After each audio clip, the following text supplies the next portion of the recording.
Hello, everyone. My name is Christine Terenchin, or Mrs. Terenchin, or Mrs. T for short, which I love. I am a social studies teacher at C.D. Hilton High School. Currently, this year, I am excited to be teaching AP Comparative Government and Politics, or AP COGO for short. It's a course that I took in my senior year of high school in 2006, and I'm excited to teach to you as well. It's a course that has the ability to broaden minds and worldviews in different ways, and I think it can really shape who you are by altering your understanding of the world around us in many of the social sciences. So I'm excited to go on this adventure with you.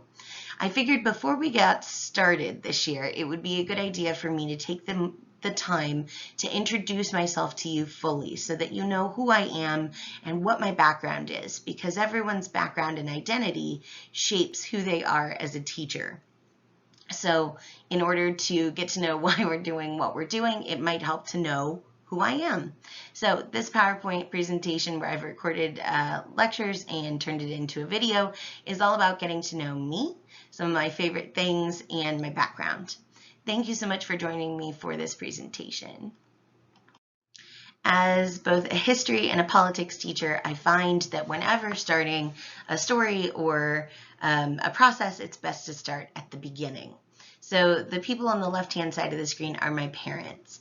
My mom is a high school teacher. She teaches AP and honors biology in Stafford County, Virginia. And my dad was a firefighter and a paramedic and a director of emergency services for over 31 years. And he is now happily retired. While my life may have started out in Fairfax County, Virginia, I really grew up in Stafford County, Virginia, so one county south of Prince William. In Stafford County, Virginia, I attended and then graduated from Colonial Forge High School.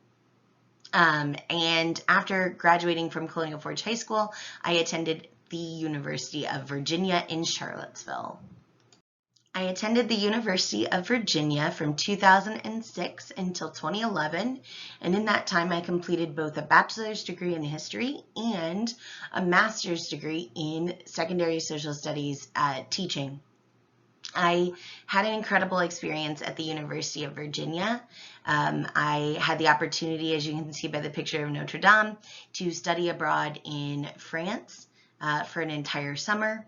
I very much participated in volunteer opportunities, including local tutoring, volunteering at the Boys and Girls Club in Charlottesville, and also, as you can see in the bottom left corner of the screen, I worked with Relay for Life, which is an event thrown by the American Cancer Society every year. My grandmother is a breast cancer survivor. I also had the opportunity to run the largest dance group on grounds. One thing I liked about the university is that most of the organizations are completely student-led, so it was really fun every semester to work with over 100 dancers and choreographers and see the amazing production we could put on every single semester. So that's our leadership group down at the bottom. The University of Virginia was also an important time in my life because I started to learn a lot about who I was. Not only was I a student who loved history, politics, government, psychology, economics, but I was also someone who loved working with people.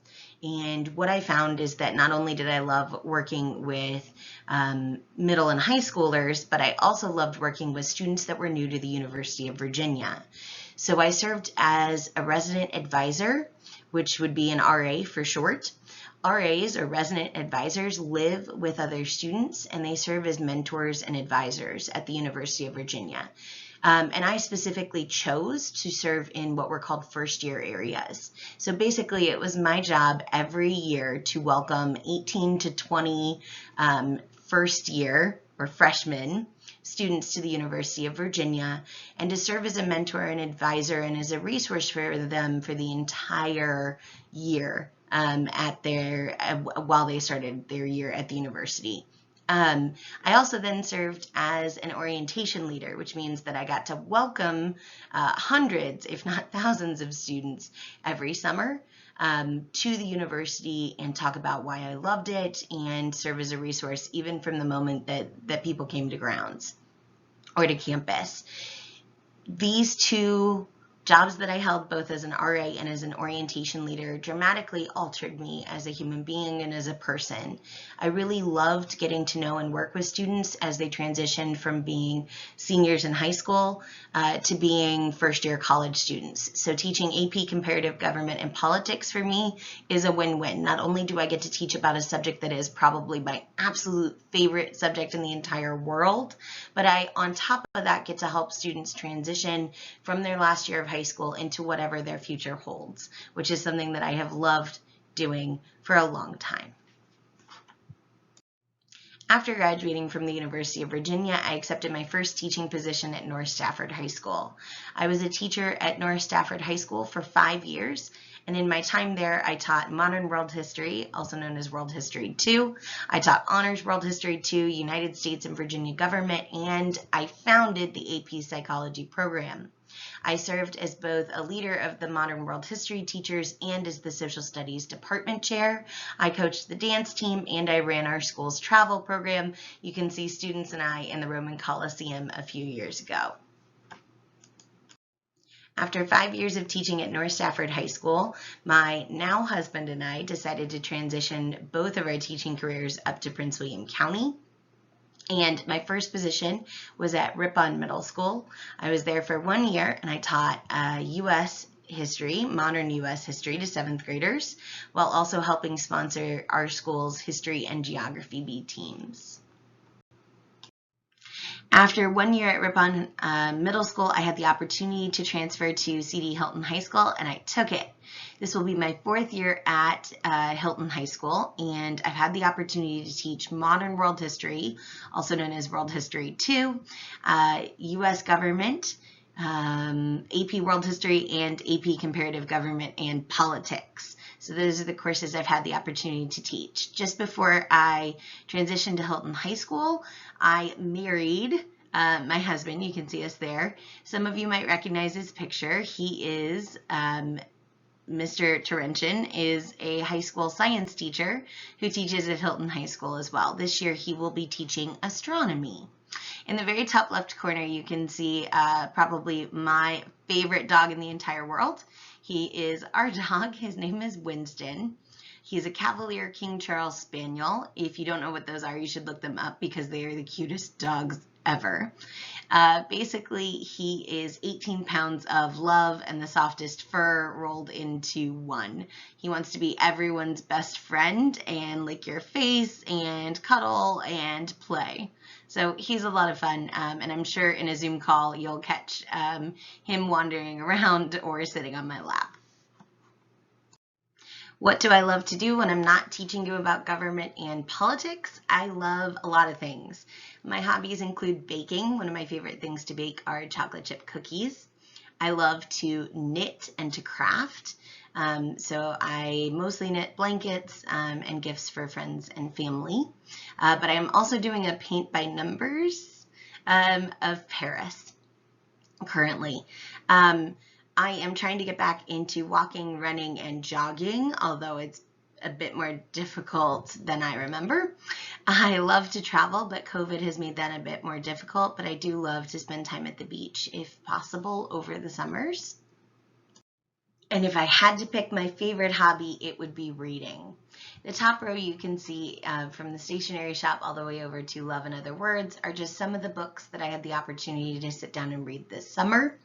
Twilight of Democracy, The Seductive Lure of Authoritarianism is on my nightstand currently, and the bottom row are books that I am looking forward to hopefully reading or tackling this year.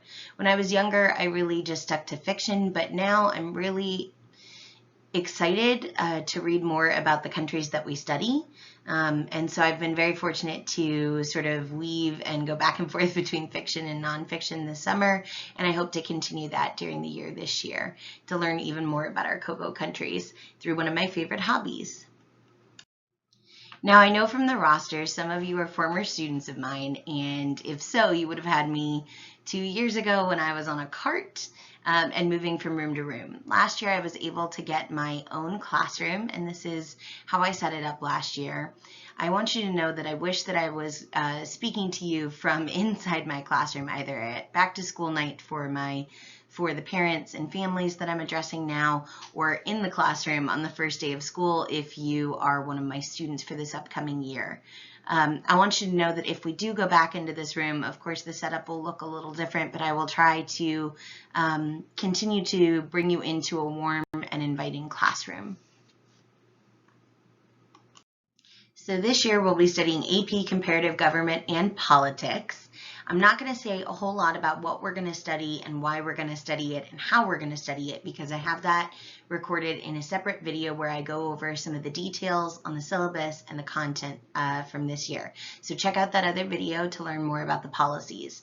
What I do want to say is that this is an exciting and fast-paced course, and the two classes that I've had the opportunity to work with before you, the class of 2019 and the class of 2020, have really made this an exciting and interesting course. And I look forward to guiding you through the adventure through our 6 AP COGO countries, including the UK, Mexico, Russia, China, Iran, and Nigeria.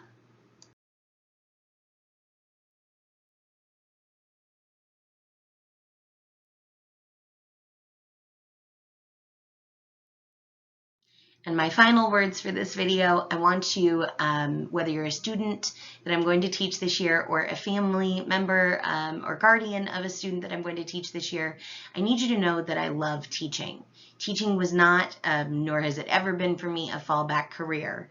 I want you to know I've been working hard all summer to prepare to teach your student or to teach you from a distance in the same way that I absolutely would if I was in class with you, bugging you every 2 days.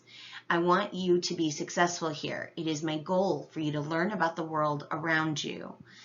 I need you to know that even though I'm coming to you from a distance, I am excited to meet you and work with you. Please don't ever hesitate to contact me with questions, comments, and concerns. I want to make this year as incredible of a year as possible for every student and family that I serve. I am looking forward to meeting and working with you, and I hope we have a great start to the year. Bye for now.